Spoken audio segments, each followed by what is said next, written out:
Golconda jewellers తెలంగాణలో మొట్టమొదటి factory outlet మన కొత్తపేటలో ఫిబ్రవరి 14న గొప్ప శుభారంభం. ఈ రోజు ఒక పక్కన సచివాలయం, ఇంకొక పక్కన అమరవీరుల స్తూపం, అదే విధంగా ఈ నెక్లెస్ రోడ్డు, ఈ ట్యాంక్ బండ్ మీద ఉన్న ఎంతోమంది మహానుభావుల విగ్రహాలు, ఇవన్నీ కూడా తెలంగాణ సంస్కృతికి, సాంప్రదాయానికి,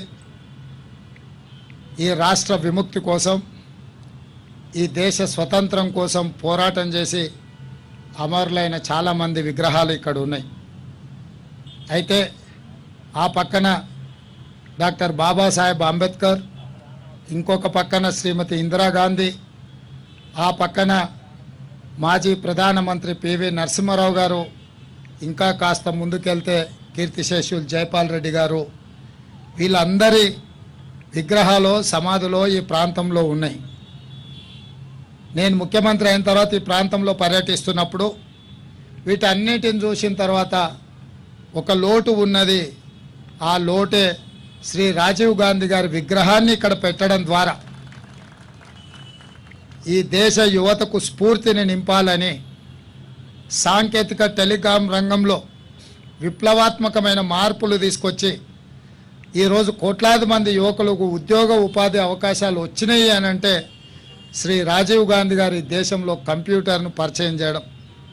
ఈరోజు తండాలలో, గూడాలలో, మారుమూల పల్లెల్లో పేదవాళ్ళు, ఉపాధి హామీ కూలికెళ్ళే మహిళలు కూడా ఈరోజు చేతిలో సెల్ ఫోన్ పట్టుకొని ప్రపంచాన్ని తమ గుప్పెట్లో పట్టుకున్నంత గొప్పగా ఈరోజు మాట్లాడుతున్నారు. అంటే ఈ దేశానికి టెలికాం రంగంలో విప్లవాత్మకమైన మార్పులు తీసుకొచ్చి ఈ దేశాన్ని ప్రపంచంతో పోటీ పడే విధంగా తీర్చిదిద్దిన మాజీ ప్రధానమంత్రి శ్రీ రాజీవ్ గాంధీ గారు.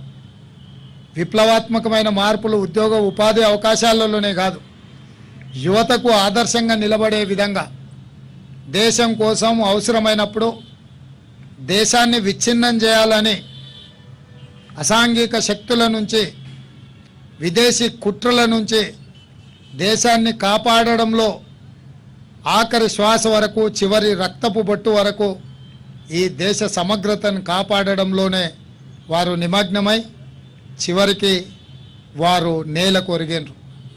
అంటే దేశం కోసం, దేశ భద్రత కోసం, దేశ సమగ్రతను కాపాడడానికి ప్రాణాలు అర్పించైనా సరే దేశాన్ని కాపాడాలని ఈ దేశ యువతకు స్ఫూర్తినిచ్చే విధంగా శ్రీ రాజీవ్ గాంధీ గారు నిలబడ్డారు.